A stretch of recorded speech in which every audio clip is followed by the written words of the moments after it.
1, 2, 3. Aw, 4. As usual, your course options are limited until you prove yourself. There are only a couple of runs to play on. Having said that, it won't take you long to meet the early challenges and open up the game.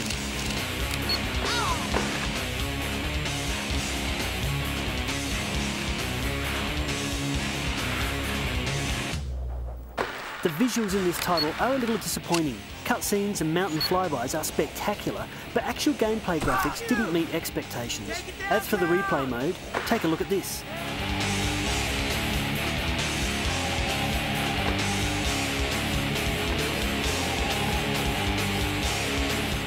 Well, we'll make no further comment. There is a level of repetition in this game, but it can't be classed as a drawback, because let's face it, you're snowboarding, downhill, doing tricks, just like the real thing. Success is dependent on familiarising yourself with the controls, allowing you to butter up and cut wicked combos without falling flat on your face, back or butt. Gameplay is solid and the controls are responsive, and if you have a competitive edge, then multiplayer will keep you satisfied. At the end of the day, the gameplay and variety of runs are this title's strong points. If you could graft the in-game graphics and camera angles from Transworld, it would be the only choice for snowboarding on the Xbox.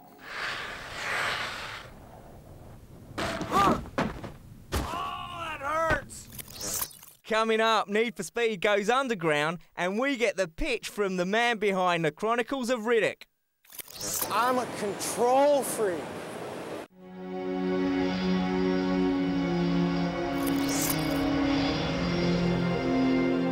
By order of the Grand Council of Haven City, for heinous acts and crimes against the people, you are hereby banished to the wasteland for life.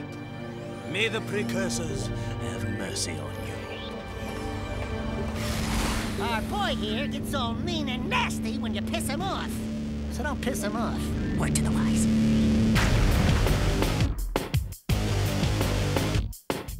I am Damus, king of Sparkus. Out here, everything is either useful or dead weight. Let the games begin! This is combat to the death. Let's finish this. Uh-oh. Well, if it isn't the newbies. You talking to me? Yeah, you talking to him?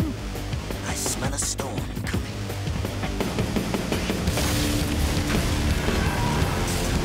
The battle for the city has just begun. Jack, your friends need you. The city threw me out. They can rot for all I care. I'm through saving the world. Don't you remember who you are? This dark eco-freak is dangerous.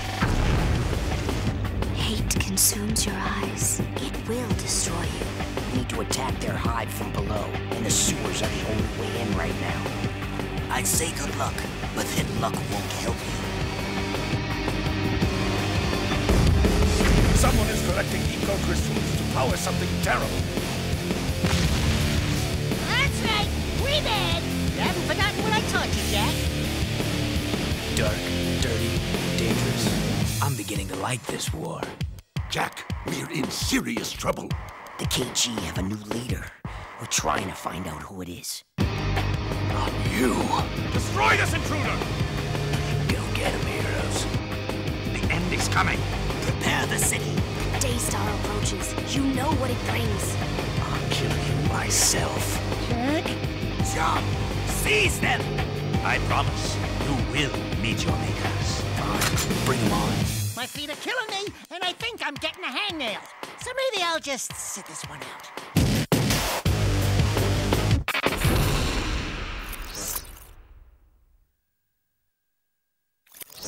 Samus hits a small screen in her quest to track down and defeat the lifeform-mimicking X-Parasite in Metroid Fusion for the GBA. With classic Metroid music and effects, the sound has surprising depth and quality for a GBA game. The 2D side-scrolling graphics are reminiscent of Super Metroid for the Super Nintendo Entertainment System, only fine-tuned with lots of diversity in the level design. Samus's controls handle great, with notable improvements like the ability to hang from ledges, climb walls, and travel across overhead ladders. Although helpful for beginners, there's a bit too much assistance from the navigation computer, which takes away from the exploration factor in this reasonably short game. Linking up to the GameCube won't do much for Fusion players, but it does activate a new suit for Samus in Metroid Prime, plus unlocking the original Metroid game for use on the Cube. Another piece of the Metroid puzzle which will have you fused to your GBA. Our score for Metroid Fusion, 3.5 stars.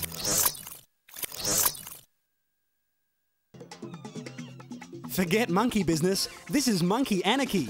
Ape Escape 2 is a crazy adventure. Our little hero Simon travels through different lands in a world of challenges to net as many naughty monkeys as he can, with different tools to choose from like the Stun Club to the most important monkey net. You'll need to use all types of guerrilla tactics at every stage of the game. Ape Escape 2 is entertaining and challenging enough for all ages, so don't let that monkey get away from you. 3.5 stars. Sonic the Hedgehog, with all his moves and antics, has even more to battle and collect in Sonic Advance 2. The next in the crazy adventure which has the world's fastest hedgehog running, jumping, and collecting as many Chaos Emeralds as possible along the way.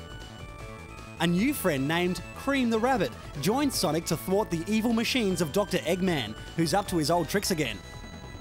Evade the obstacles and enemies, unlock secret areas, and uncover hidden Chaos Emeralds to transform into Super Sonic for the final battle. Another high-paced, side-scrolling action title keeping true to the original games. This is a great sequel in the Sonic lineup.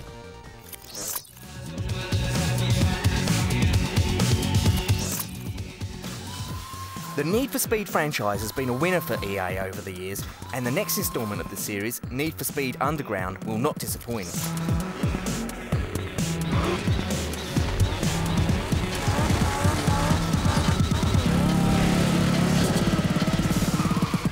Riding off the back of a modern automotive phenomenon, import racing, made mainstream by movies like The Fast and the Furious, EA has crafted a compelling treat for today's gamers.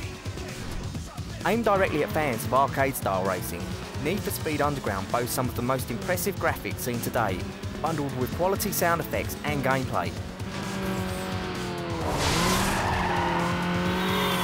Gamers are given a good choice of cars the moment they turn it on. A major part of this title is modifications. These cars are just begging to be modded to improve handling and performance, not to mention a funky paint job and decals. All the mods enhance your racing, even the visual ones. Using a point system similar to Project Gotham Racing, drivers accrue points for style, as well as speed on the track. Hey, loser! Alright, check it. Maybe I can help. Just you and me, one-on-one. It's money in the bank. Let's go! You want to be the best? You gotta take these boys down. If you lose, you're gone. Got it? Good. Now move it. The career mode is the staple of the game, allowing you to claw your way through the underground racing scene, accruing cash for car upgrades and mods. Come here to find the latest races. The race map will show you where all the action is. To keep things interesting, there are several race modes, including drag, circuit, and drift races.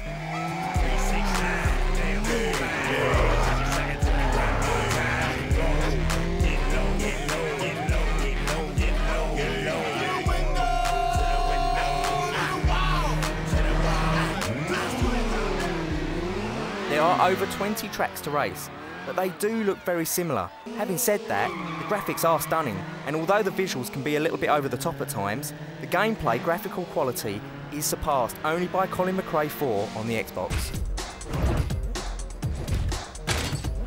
Hey, what you think? You digging it? Then you gotta win. No racing crowd, no cool parts. The only disappointing aspects of this title is the lack of any vehicle damage. Not even a scratch.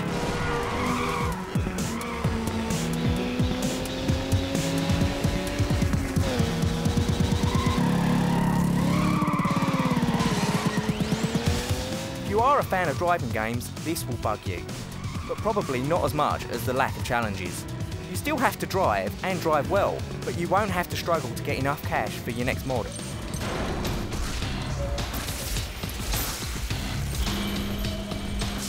Beautiful, ain't it? I gave them the edge, and they blew it. You think you're better? Prove it.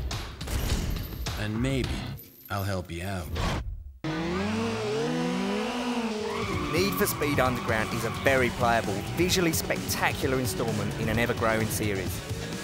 This game will be a staple for race fans, and in a genre that is crammed to overflowing with half-baked titles, you could do worse, a lot worse.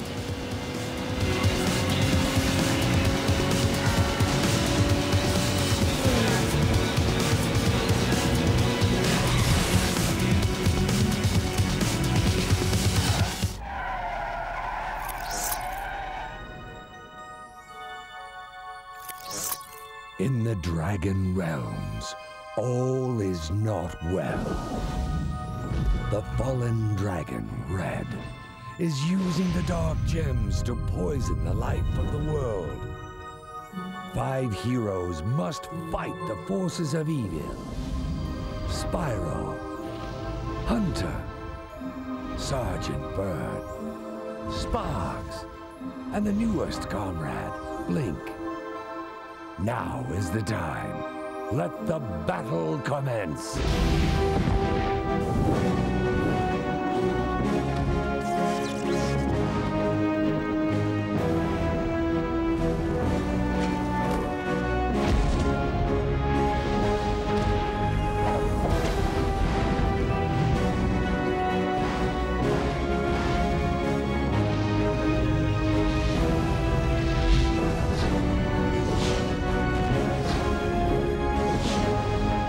Spyro, a hero's tale.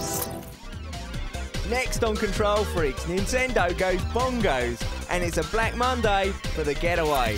Let's all watch a Control Freaks. Woohoo!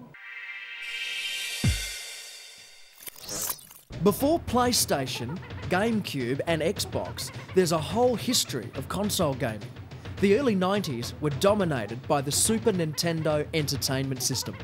Donkey Kong Country broke new ground on a console that gamers had thought had reached its peak.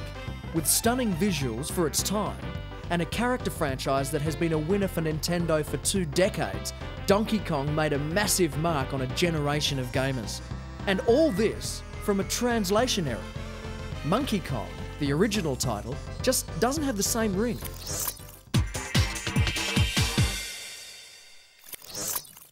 Fans of Pitch Black will recognise a new title in the lineup for 2004. Time for release with the movie, The Chronicles of Riddick: Escape from Butcher Bay, is a first-person prequel to the film. Welcome to Butcher Bay. Triple max security prison. Toughest slam in the universe. Impossible to escape. My name is Ian Stevens. I'm a producer for Vivendi Universal Games, working on The Chronicles of Riddick: Escape from Butcher Bay. And we're here at E3 this week, showing off the game, giving consumers and retailers and the media a chance to play it.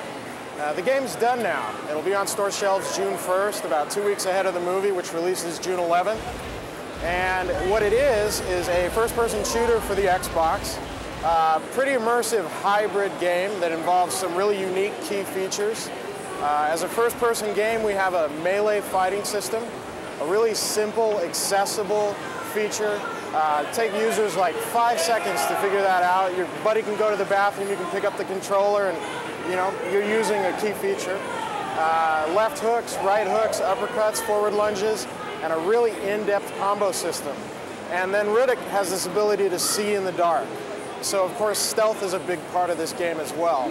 Although traditionally stealth is usually about avoiding conflict and getting through areas without being seen. In the Chronicles of Riddick: Escape from Butcher Bay, stealth is more about catching guards unaware, shooting out the lights, getting a dark room where guards are afraid, and looking around with flashlights. Then we have action-adventure elements which really capitalize on the amount of work that the studio put into making sure that the game was a great prequel to Pitch Black and the new film. You can interact with all these different NPCs in the world, trade cigarettes or money with them for weapons or information, take on side missions. There's a lot of character development in this universe, and there's a lot of that that's done through being able to talk to virtually anyone you see. And then, of course, we have an incredible action element. A lot of weapons that we're giving players to use with a lot of technology built around that to make the environment really interactive and really reactive to anything they want to shoot at. Lots of destructible entities in the environment, things you can blow up, things you can use as a gameplay mechanism, you know, shooting down ceilings or fans in the ceiling to, you know, drop them on enemies, things like that. And of course, the technology is also a big feature. At E3 for a couple of years now, people have been looking at games like Doom 3, Halo 2, Half-Life 2, and getting really excited about things like dynamic lighting and real-life physics and some of the incredible detail that can be achieved through things like normal mapping and really advanced bump mapping. And we do all of that in Riddick, and it's really obvious. All the per pixel shading, dynamic lighting, normal mapping is used on every object and area and surface and character in the game. Real-life physics are a big part of not only the interaction but also the gameplay. And ultimately, the game is done and running at a smooth 30 frames a second. And players will be able to pick this up in a couple weeks, have it, enjoy it, not have to wait like they're going to with a lot of these other, you know, big flashy games that are, you know, starting to make people a little anxious. Only the one who can take out an army can break out of hell.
Welcome to City 17.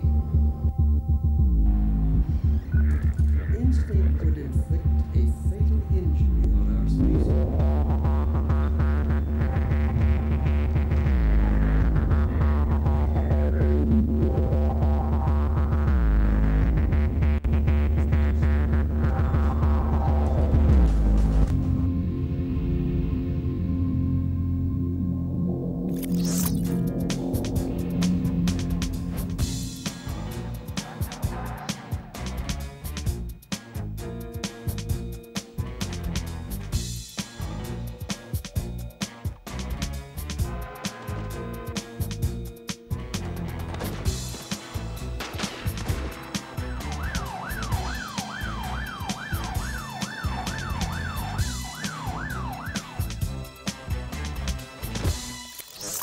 Hang tight, because next week on Control Freaks, it's another hair-raising ride of interactive excitement on the massive roller coaster that is computer and video games.